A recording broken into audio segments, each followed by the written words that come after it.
All right. Good morning, everybody. And yes, it is morning now. Welcome to our new 11 o'clock time. Grab your cup. I've got mine. It can actually be coffee because it's 4 o'clock. And yes, I am back from Mexico. For those of you who made the nice comments last week, we do have a place in Playa de Carmen, and I love the weather down there. But I am a Hoosier, will always be a Hoosier. But we're going to talk a little bit about Mexico as we go. There are two kinds of moments, in my opinion, that change a family's financial life, and most families prepare for neither. One you never see coming, the other you can see for years, and somehow we still don't get ready for it. We just keep putting it off. So, after nearly 40 years of this work, the second one still puzzles me. So, this morning, let's talk about why we wait. I've got my good friend, Dr. Lichtenberg, here with us. Peter will go over a little bit of that and what actually holds when life comes through the door uninvited. So, there are differences, and then there's things they share. Let's start with simple two words: triggers and transitions. A trigger is the one nobody saw coming. It's a bad diagnosis, a job that disappears, burying a spouse, watching someone you love get talked out of their money by a person that they trusted. A transition, on the other hand, is opposite. It's the one thing you could see coming for years. Turning 65, it's kind of on the calendar. Retiring, the last child moving out. You may have not had a date, but like I told Barbara, when Kaylee was 18, there was a good chance she was going to head off in another direction. Handing the business to someone else is another transition. May not have a definite date, but you know it's coming. Here's the difference in a sentence: a trigger ambushes you, a transition actually RSVPs and still somehow catches good people flat footed. Here's what I want you to really hear. Underneath, they do the exact same two things. Left unguarded, both of them put your financial dignity at risk. And both of them quietly eliminate choices that you had the day before. Let's sit with that for a second. Yesterday, you had options. A trigger or a transition you ignored takes some of those options off the table. And you don't always notice the choices until you reach for one sometime in the future. A few weeks back, we set a reaching point where you actually had choices. That's the gift. Well, triggers and transitions are the thief of exactly those choices. Unless, of course, you built the guardrails. And that's really what I like to call the puzzle. Now, families don't prepare for triggers. That part I understand. It's really difficult to schedule a surprise. If you can do that, we need to talk about other things. But families don't prepare for transitions either, and those come with a calendar date attached. So, why do we delay the things that we see coming? I'm going to give you a tool today to try to help work through part of that. President Eisenhower, yeah, Dwight D, years and years and years ago, invented the best tool that I ever saw for tracking important things in your life. Part of my team's on here today. They have to go through the training, whether they like it or not. But Eisenhower gets credit for this, whether he created it or not. It's really, really a simple tool. He calls it the Eisenhower box. I've put warmer names to it, and you get to download it today if you want to, as being part of the community. Eisenhower is credited with a simple way of assorting decisions. You draw a box, cut it in four. One line is going to separate urgent from not urgent. The other separates important from not important. On tonight's handout, I give you each a warmer name. We want to make this nice, sweet, warm, and fuzzy, but I want you to know it's very serious. Square one are things that you need to handle now. Urgent and important: the crisis, the diagnosis, the funeral, the phone call. You handle it because you have no choice. Square two, you build guardrails. They're important, but they're not necessarily urgent yet. Planning, preparing, the conversations you keep meaning to have. Nothing's forcing you today, And this is the square that matters the most. It's the one that will lead to peace of mind. Square 3, don't let it fool you. Urgent, but not important. The stuff hollering for your attention, but it really won't matter next month. Square 4, and this is what Eisenhower said, if you bring me anything in this square, I will fire you. Don't bother coming back the next day. I'm not that harsh. There are things that go in it, but square 4, you just let go. It's neither urgent nor important, and that's a time we all lose without noticing. We use it on purpose, but sparingly. I like to use the example of what am I going to binge on Netflix next as something that's not urgent and not important. Now, here's the part I want you to sit with. A transition doesn't stay in your build guardrails, let alone it slides into handle now and it arrives as a crisis, even though you saw it coming for a decade. Unless you've already moved your guardrails into place while it was still quiet. Guardrails are what keep a predictable event from becoming an emergency. So again, you can go get the free download, and if it's not popping up, which, we're still learning this technology, just put it in the DM. Toddy will make sure that you get it later. It's my gift to you this morning. It's a free download. It's my Eisenhower quadrant filled in with what's exactly on my plate right now and a blank one for you to be able to use.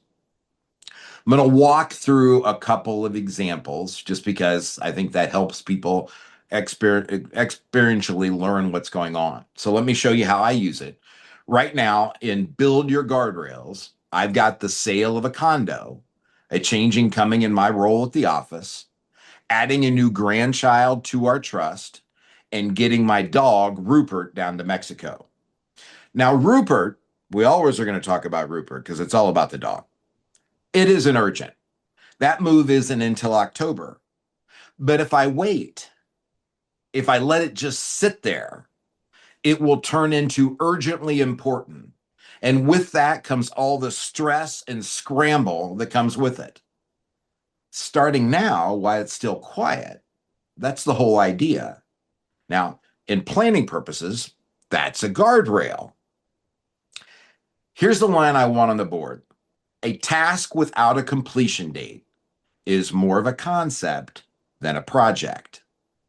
So many of you have already acquired the toolkit, and I certainly appreciate that. One of the things you're going to find is as I create more things, if you've already bought a toolkit, you're going to continue to get the information. I built a quadrant, the Eisenhower quadrant, if you will, for everything that goes along with what you need to do to build an adequate legacy plan. So everything today actually starts in the important column. You put a due date, you work on your own time schedule, and then it moves over to what you would call urgent as you're going to work on it at that given time. Put the two dates on everything and build your guardrails. A date you start, date you'll finish, because remember, the smallest deed outweighs the grandest intention. Now, I've got my friend here with me, Dr. Peter Lichtenberg. You may not know the name yet. If you're part of this community, you've known him for a long time. Peter got his PhD at Purdue University. And remember, I am a Hoosier. I taught at Purdue for 7 years. So that fascinated me. But he was head of gerontology for years and years and years at Wayne State University up in Detroit, Michigan. And he is really regarded, anything you put in, he is regarded as the guru when it comes to understanding seniors and decisions that are made around financial obligations. So it should be no secret when I built Aging with Clarity, when we started forming Legacy Lock, that Peter was part of the team. So I'm going to bring him in. I'm going to ask him some questions because things really concern me. The biggest one is really why people put things off. If you know they're coming, what is it that happens that causes us to put them off? So welcome, Peter. We are really glad to have you here. Delighted to be here, Joe, and good morning to everybody. Are you in California today? Is that what I'm No, hearing? I'm back. Okay. You're back in good old Detroit. All I right. am back in Detroit. So here's where I need you. I teach these four squares, but you actually study why people put things in the wrong one. So help us understand what's going on underneath. And let me start here. We all put off important but not urgent things. From your research, what's actually happening when someone keeps deferring a financial decision that they know matters? Yeah, finances is unique. It's become the taboo topic of our time. I think that's interesting because it's way more taboo than older adult sex. And Hmm. that wasn't the case 30, 40 years ago when I started. But finances is a very taboo topic. Why? There are a lot of privacy boundaries around it. There's a lot of sense for people that this is part and parcel of their autonomy. And they don't want anybody infringing on it. They don't want anybody talking to them about it unless they choose to, so forth. So that's part of it. It's really taboo. Now, if they come see Joe, of course, they're going to talk to him about their finances or any planner. But as far as their families, there's often a lot of real boundaries there. And the second thing is people are afraid to plan because it brings up issues of mortality. Yeah. Very simply, if I make my estate plan, it means I'm going to die. And maybe if I make it that I'm hastening that process. I mean, it's a weird kind of logic that happens. Well, And so people put this off. Again, um, uh, death is probably the other biggest taboo topic, and people's worry about their own mortality. Third is, you know, this has been studied extensively. People want to maintain control of their own decisions throughout their whole life. They don't want to give it up to somebody else. By and large, there are people that decide, hey, and so um, anything that's a plan to transition those decision making is again perceived to them as a threat. I'm sort of bringing this on. it's gonna meet with resistance, that's for sure, right? And that's, I It, mean, that's our whole point of guardrails, though, yeah, is it you is. know, so Totally. you can either build your guardrails or you can have a wreck and somebody else build guardrails for you for future crisis, right? I would rather, because I want to be in control, I Yeah. want to build my own guardrails. There's no doubt that if you think about this just from a logical perspective, it's pretty straightforward. Yeah, we should all plan for these things and all have guardrails in place. Why don't people? Because it's not all logical. There's a Yeah. lot, it drums up a lot of these different You, emotions about you autonomy. you go into that financial world, since I live in that world. The guy that won the Nobel Prize that created modern portfolio theory up at the University of Chicago, his name was Markowitz. And so Markowitz creates this thing, gets his PhD based on this philosophy, wins the Nobel Prize, right? I mean, everything's good. And then there are multiple interviews with him saying why he never used it. And he goes, at the end of the day, it made all the logical sense. I just couldn't apply it to me. I get it, right? My brother is concerned, and he doesn't bring it up a lot, but I do believe your mind will move toward its most dominant thought. That's the next part of this that we're going to go to. And my brother is worried about me bringing on cognitive decline or challenges in my own life because I talk about it so much. And I don't fixate on me having the problem. I fixate on a solution for me and other people, which I think is different. But let's just, in the Well, interest of time, that's a great example though of what yeah, I'm talking it, about. Yeah. it is. Let's go ahead and flip it. Sometimes people do the opposite. And that's probably really when I begin to notice the most about the judgment going before memory loss. They fixate on something. And they fixate it hard and long. The one that objectively doesn't matter that much. What makes a person overweight something in their decision making process that's really just a small fraction of it, but they grab a hold of that one piece and won't let it go? So you're really talking about what we call executive functioning. And executive functioning is really our problem-solving abilities, our ability to take novel situations and make decisions about them. And with normal aging can come some decline in executive functioning, and that's when you see more rigidity, more fixation, less mental flexibility to look at a problem from multiple perspectives, and more kind of just fixations. But it also kind of can reflect what also can happen with that is mental health issues like depression or anxiety that really enhance kind of that inability to be flexible in thinking. Perfect. So let me remind you guys, this is a community. This isn't the Joe and Peter show. Right. So I can't see your face as easy as Toddy can, but if you've got a question or something you want to throw in there, feel free to raise your hand or however, and Toddy will figure out how to communicate with you to be able to bring you in. It is a community. I am here purely out of 38 years of observation, concern from other people, created concern for myself. It's why I built the community. It's why I built Legacy Lock. I went searching for my solution and then met fine people like Dr. Peter. And I just saw something from John Braddock pop up a minute ago. John's another part of that, a part of our solution process. And in terms of what goes, he got to experience this firsthand to a large degree with one of his in laws. But all right, one more, and this one's close to my heart. You studied how judgment around money can shift over time. How does that how does that connect to catching these things early, why they're still quiet?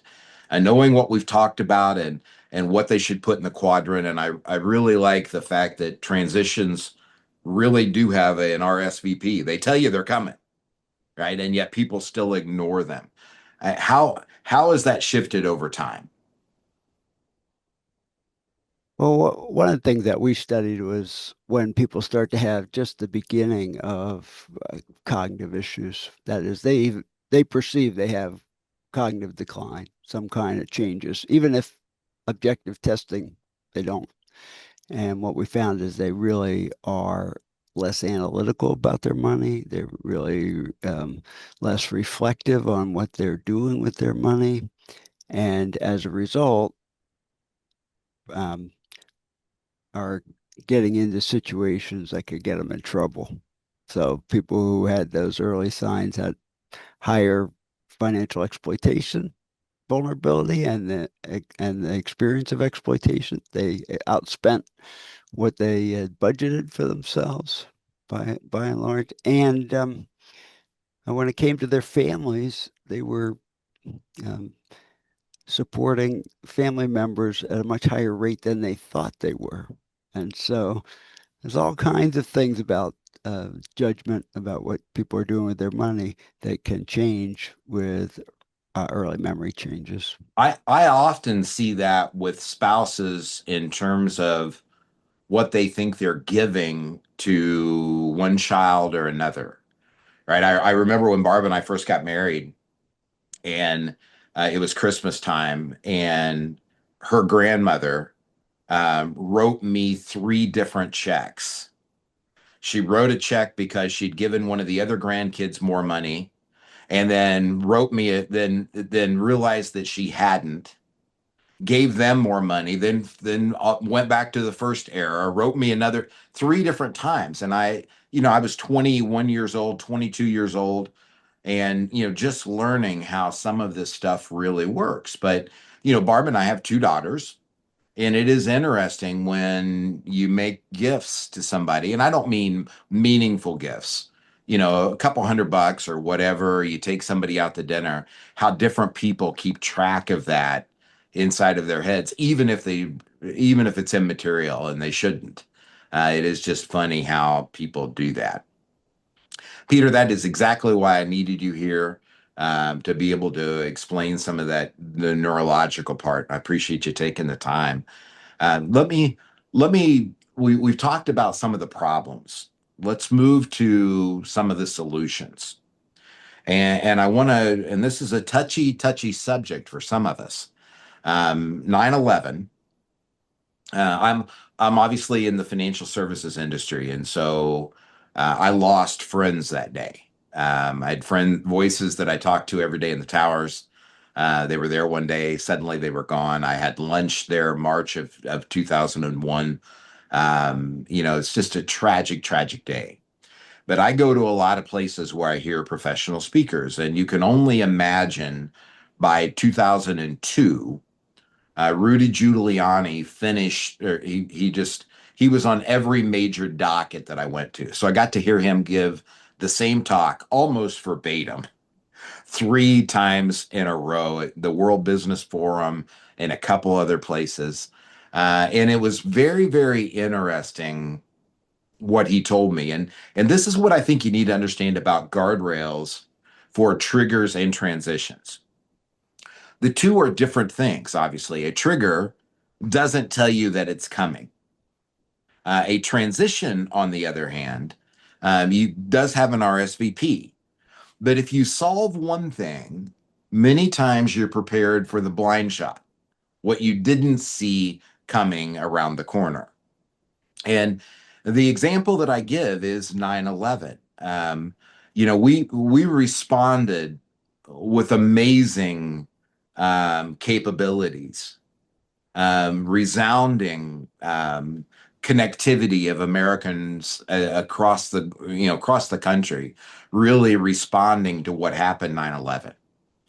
And Giuliani fessed up. He said, I went into a room and I had all of these people around me, and they had all of this material.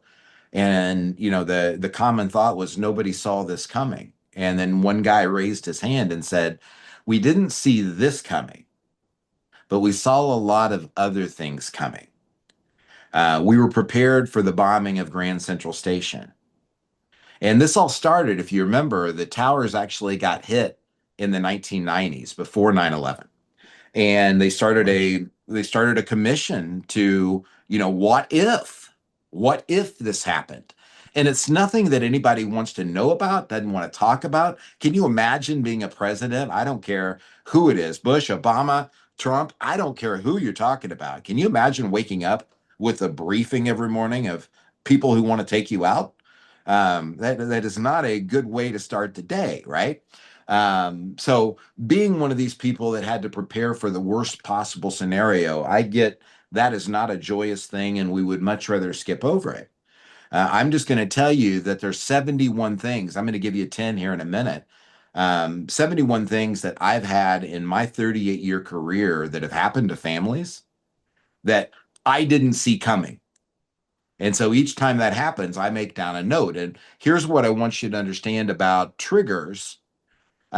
The probability of any of the 10 I share with you today, or any of the individual 71 things that I've seen happen, the probability of one of those occurring is remote. It is small.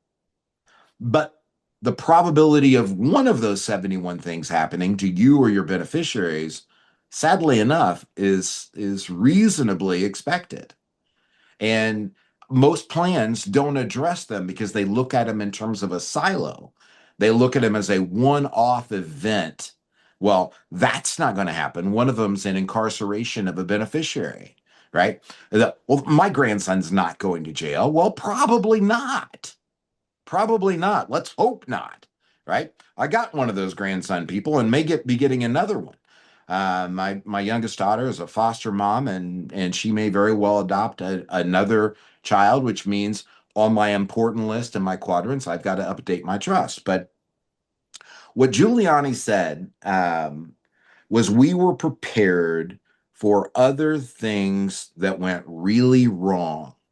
Nothing of the magnitude of what happened 9/11, but because we were prepared for those other issues, we were better prepared to deal with what we didn't see coming, the blind spot, if you will.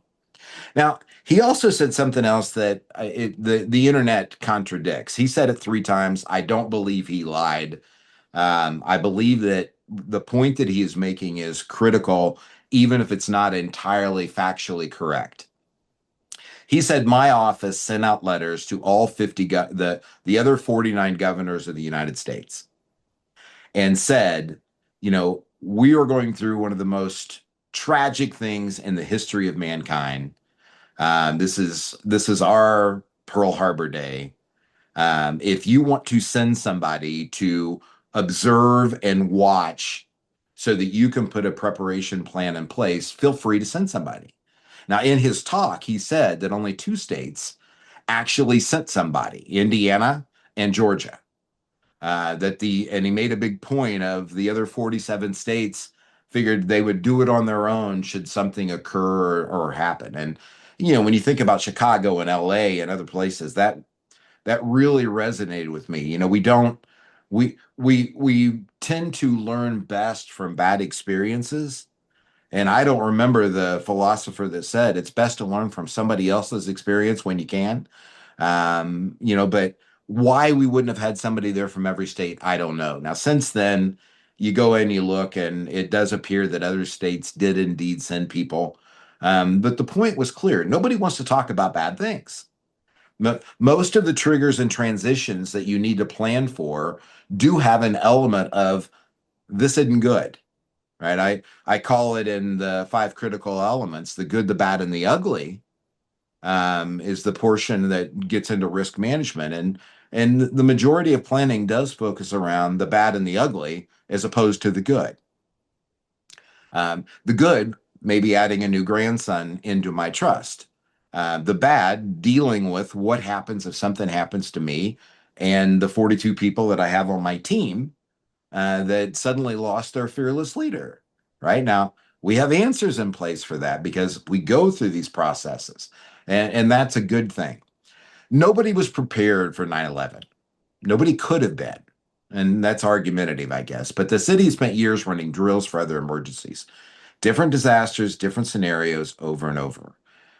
You got to have that kind of framework, if you will. When the unimaginable came, those preparations gave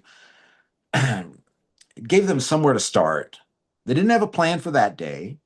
You're going to have things that happen. Somebody's going to get a diagnosis. There's going to be a car accident. There's going to be something like that happens. None of it we want to think about. None of it we want to fixate on. But we need to have a plan in place for what goes on. I'm going to talk about your second in command next week. But that's we'll get into that conversation then. But we need to have some of this thought out in broader terms so that it can be applied to specific terms when that time actually occurs. And really that's the whole idea. You're never going to predict your trigger. You can predict it, my mother says, you like to race cars, you like to scuba dive with sharks, I can tell you what's going to happen to you, right? But and I know she's probably wrong, but something's going to get me. But the guardrails that I set during the quiet season, the ones you build for transitions you can see, are the very same guardrails that will hold when something you never imagined walks through the doors. So let's have our first little pop quiz, trigger or transition. Are you ready? Here we go. Let's do this one together. I'll say it. You can type it in the chat room if you want, or say it to yourself. I don't care. Trigger or transition. You're turning 73. Which one is it? Right? That's a transition. It's been on your calendar your whole life, right? You knew it was coming. The last child leaving home. Transition, right? If you assuming you're in a normal household and your kids don't stick around until they're 28, I've seen that happen a lot. You knew for 18 years and it still lands hard. Here's one you may not like: a pickleball injury. Now that one feels like a trigger. I get it, right? I get it. But the risk was sitting there the whole time. That's a predictable trigger. I'll leave it alone. And awareness would have made it a transition. I will tell you, I've done what I've done for 38 years, 2,500 families. I, people can pick on runners. Yes, Jim Fixx did die of a heart attack being a marathon runner. I get it. But I have every month we have to deal with somebody that's had a pickleball injury, and they're usually in their 70s. Just saying, it's one of those things that you get to see when you deal with the world. So Triggers and transitions. You've got inside of the Aging with Clarity community. I built Legacies Lost. And I got to tell you, I really don't like it. It's kind of to me like the looky-loos who look at wrecks when they drive by on the interstate. One, I don't like being slowed down, and two, I've never really understood it, but people do it. The only reason legacy loss exists inside of the community is because I want to show you things that you may have never thought about so that you don't do them again. I want you to learn to the best of your ability from pain that other people suffered. And we'll go there. So I already let the first one slip. Yes, there are states. Well, first of all, grandkids can go to jail. It does happen. You may be surprised how often it happens, but it does indeed happen. Um, there are some states, if you have assets and you're incarcerated, you are required to pay for your own incarceration. Now, honestly, as a taxpayer, I kind of like the idea. As your planner, I want to protect you from that problem, right? So the guardrail you build inside of a plan can help offset part of that problem. There's two that have to do with relationships. One, a long-term marriage that ends in divorce. You would be amazed the number of people who haven't thought that process through, didn't see it coming, had no guardrails in place. And I will tell you, growing up working in nursing homes, the number of people who are in a facility who think they're married to their high school sweetheart, as opposed to the person that lived with them for 50 years, is more common than one might think. And it creates a huge economic burden and a challenge. Some of this is personal experience, some of this is personal observation. I wish I could tell you some of it was fabrication. Everything I'm sharing with you today, I have lived through either personally or lived through with someone else along the way. The second one is you've lost a spouse and you get married to another person. And you're going to have a different perspective over that than your kids are. And I'll even leave kids out. I'll even put beneficiaries. One real surprise was when a charity went nuts because the charity knew that they were the beneficiary of this entire multi-million dollar estate.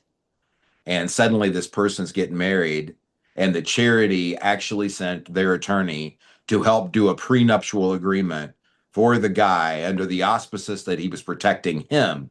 And when something's not right in Denmark, you say something's not right in Denmark. And, I will probably never be liked by that charity again, but they were there to protect their interests, not to protect the family that I was taking care of. I'm kind of a protector. That's my job. There's a whole list. Like I said, I've seen 71 of these things occur that I just flat out didn't expect. So here's your homework for the week. I want you to take a guardrail, or take something that you would put on your important list, something that needs to be done. Give it that date you're going to start. Doesn't have to be today, though I would always recommend it. Remember the Pringle principle, the power of momentum. Take something that you know that needs to be done, and right now, before it's too late, put a completion date to it. I'm going to have this done by then. Now, I've said this before on the show. Your body is a walking pharmacy that God gave you. It releases all of these chemicals. The two that I pay attention to the most are dopamine and cortisol. Cortisol is your fear one, right? When your body is under threat, it emits cortisol. And when you're happy and excited, right? That's dopamine. It's a hit of dopamine. It's what Facebook tries to create every day when you have Facebook is how do I get somebody a hit of dopamine? Serotonin, you probably heard about. It's the calm, cool, relaxing kind of thing that's taking place. I will assure you, if you come up with a task that is meaningful and you put a completion date on it and you hit the completion date, I promise you, you're going to get a hit of dopamine. It is amazing, right? So start off. It doesn't have to be that I'm going to paint the Eiffel Tower. It doesn't have to be that I'm going to clean out the entire garage. It can be something as small as I'm going to find the legal documents that are necessary. And again, if you got the toolkit, you'll have the quadrant for everything that you need on the legacy planning. And you can pick one of those important things. But if you're building your own along the way, take something that's off of that, give it a date, move it to urgent, right? And you're going to find warmer terms because I try to be nice when I write things, but I mean, you're my community, right? You're my people. I'm going to tell you how it is. Smart people prepare early, not because something's coming, but because someday something will. And you would rather meet it with your guardrails already standing. So take that thing that you moved over, set a plan. I try to do my best to teach the team that anything that you can measure improves. Anything that you measure and report improves exponentially, right? Improves exponentially. So if you've got a second in command already, and again, we're gonna talk about that next week. But if you've got a second in command or somebody you can share that with, say, hey, I am committed to doing this. I am committed to making sure that my names in my trust are still alive, still competent, still the right people. I will tell you that's a relatively big one. That's why it's part of the toolkit. But um, pick something, pick something, right? Name them. So I gave you real quickly the incarceration. I gave you the marriage, the long-term marriage that ended in divorce, the short-term marriage, the dead successor trustee. Yes, somebody had a trust and had a dead successor trustee inside of it. I have no idea why the attorney didn't always name. They should almost always in a document name the a solution that can't disappear. In this case, it had a name, no contingencies. Person was dead, had been dead for 5 or 6 years, and we're reviewing the trust. Um, Beneficiaries, you would be amazed the number of ex-son-in-laws that are still inside of documents. Um, uh, Clearly not a person's intent, but clearly left on the trust. Um, every now and then, I'm going to get to the big one in a minute because it's a legal one. Every now and then, I will see somebody that does a prenuptial agreement and presume that it covers your 401k or your 403b. For instance, Peter's been married for quite a number of years, just like I have. This is my 38th year being married. And when he got married to his current wife, he may have had a prenuptial agreement that said, you have no rights to my 403b. You know, he's a professor. Universities have 403bs, not 401ks. Interestingly enough, law firms will charge money to create said document.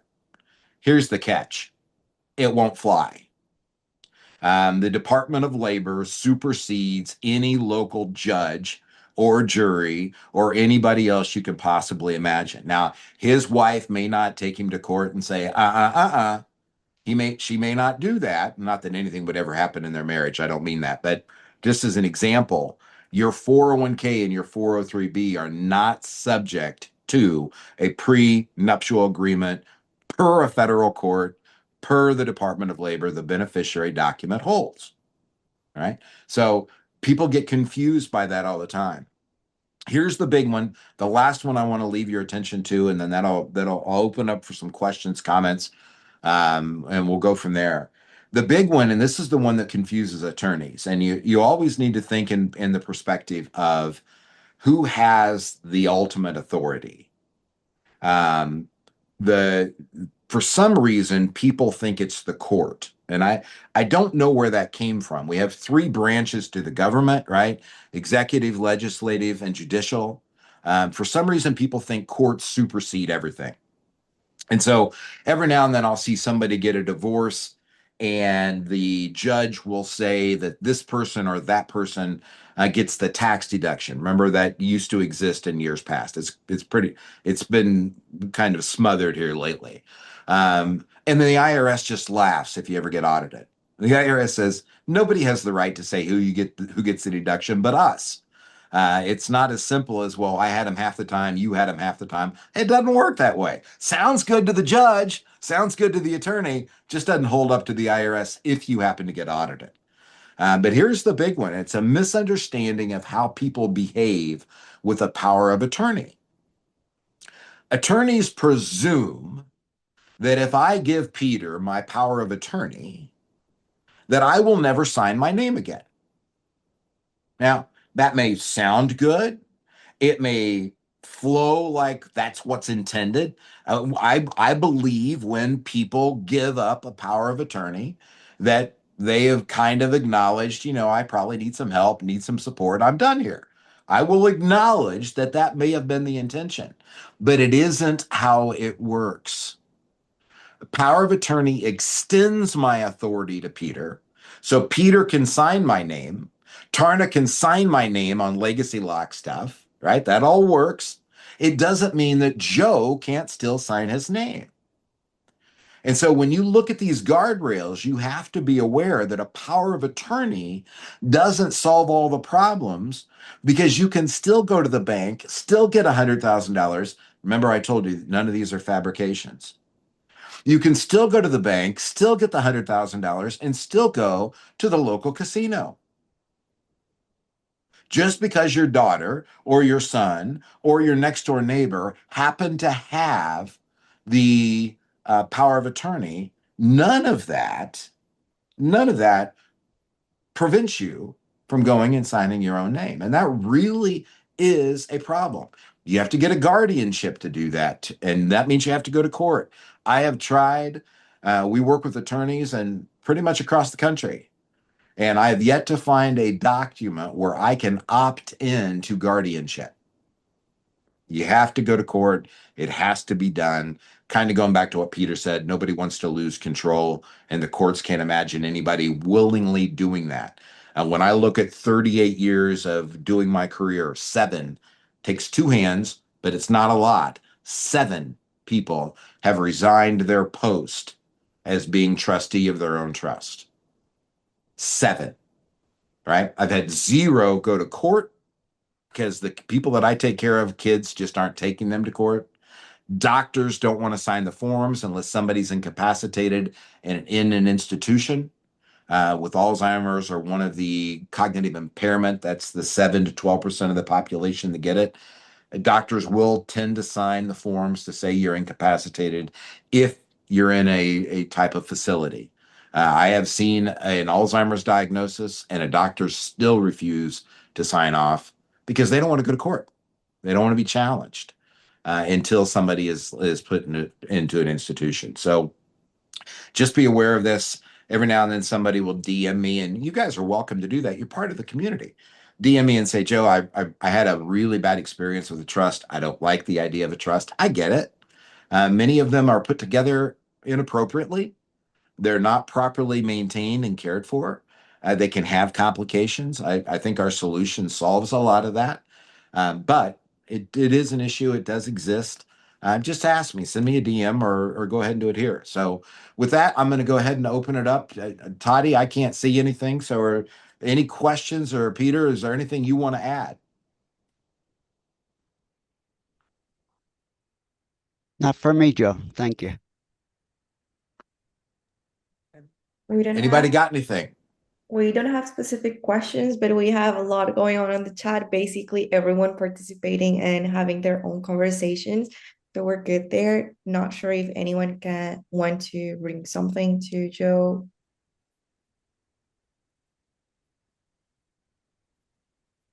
Yeah, my wife and I are celebrating our 25th anniversary of trip, and we're in Concours d'Elegance, and we've been married, divorced, married, and widowed, and married. So we have a full menu in terms of relationship. Have a nice day.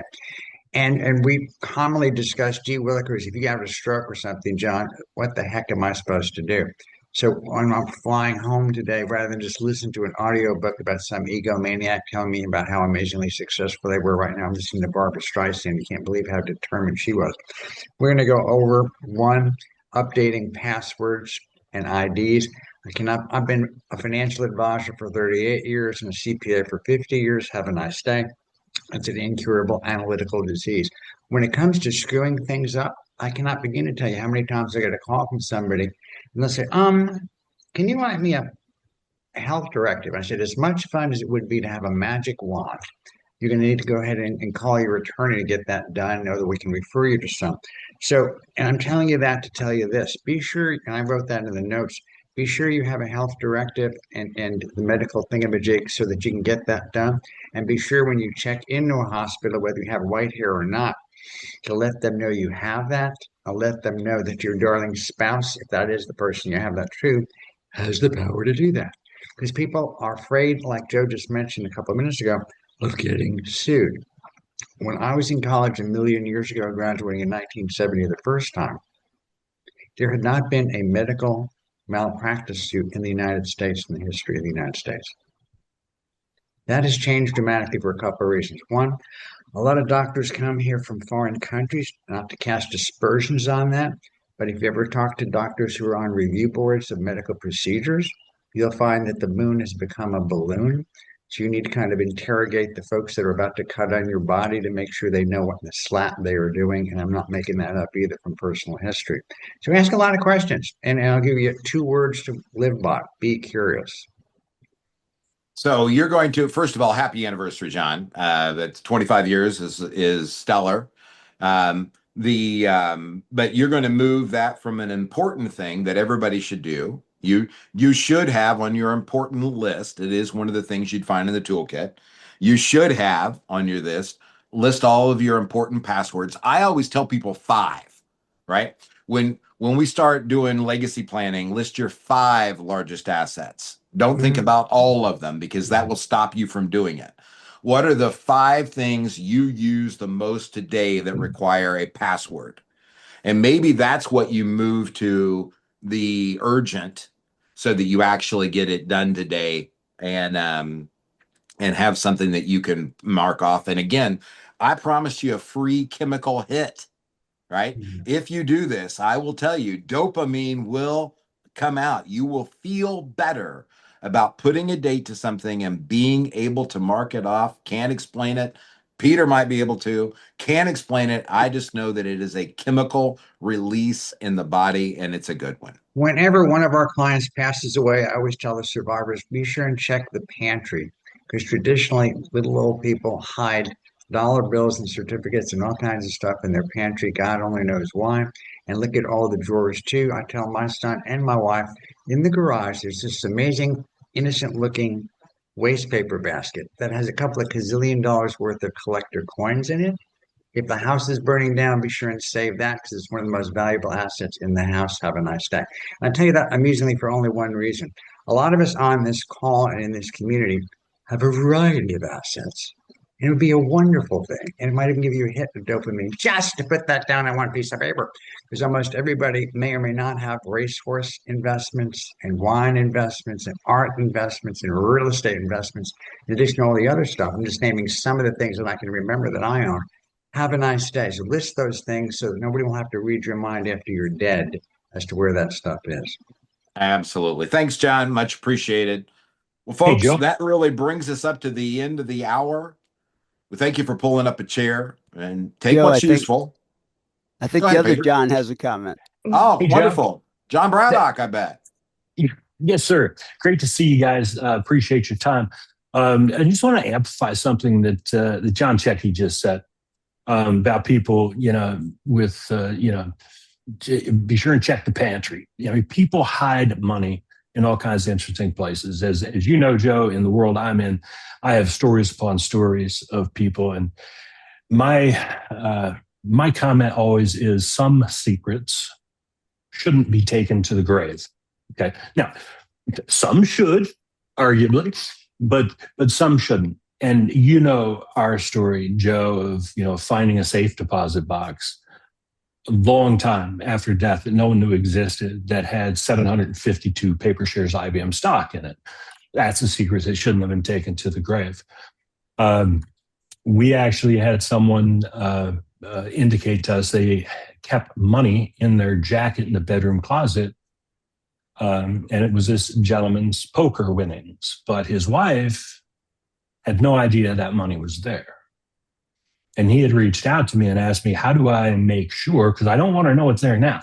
But if I die, man, she's grabbing the clothes off the rack, off to Goodwill it goes. And I have no interest in making a $15,000 donation to Goodwill. And it's those kind of things. I mean, what I tell people all the time, much like John said, with update those passwords, IDs, what is it that you know that no one else knows that someday they will need to know? So let's be practical about that. Those are great words of wisdom from both of you. Barb's grandma lived behind my in-laws. They watched money floating through the air one day because grandma had sewed $100 bills in the bottom of the drapes and washed the drapes, hung the drapes out to dry. There goes the money, right? My grandpa hid money he was a tool and die maker, hid it in the toolbox. Well, anybody that's in the financial world has these stories, but let's talk about the guardrail, right? Because here's the deal, especially as we age, we tend to do things and we forgot where we did them, right? So the guardrail in this case is, and remember, it's never too late to have a better tomorrow, right? So the guardrail that you use is to create a policy for yourself. It's not one that anybody else can hold you accountable for. You've got to hold it to yourself accountable. But when you do a particular thing, i.e., when you have cash, first of all, create a list of all the places that you've hid it, all the bank accounts, all of the stock, all of the things like that you can. That's one of those important things to have on a list, because even though paper stock doesn't exist a lot, it still does. John, it's still out there. People still do have those shares where they're not registered in a public registry where it's easy to get to. Savings bonds are one of the biggest culprits of this, by the way. But make that list, but create a guardrail for yourself that says, hey, I've got this $500. I'm not telling Barbara about it. It is for her Mother's Day present, and I put it in this drawer, right? But I love and I will steal. And that's what I would expect anybody in this community to do. Reuse, repurpose, get better, have a better tomorrow. Use that line. There are some secrets that should not go to the grave. I think you already know the ones that should. We'll leave those out. But there are some secrets, i.e., money hidden in the drapes, right, that should not go to the grave. Thank you for sharing, buddy. Guys, think about your guardrail. I would love if you send me a message and say, hey, here's what and use me as your accountability partner if you want to on this. I don't care. Say, hey, I am going to do this. I am going to get it done. And I'm going to get it done by when? Remember, if it doesn't have a due date, you're not going to be able to check it off and have that dopamine hit that I guaranteed. Guys, we appreciate you tuning in. Next week, we'll talk about selecting a second in command, what you need to tell them, who else you need to tell about them, and how to use them in your process. Appreciate y'all being here. You need anything, you know where we are. Have a great week. Thanks. Have fun and be well.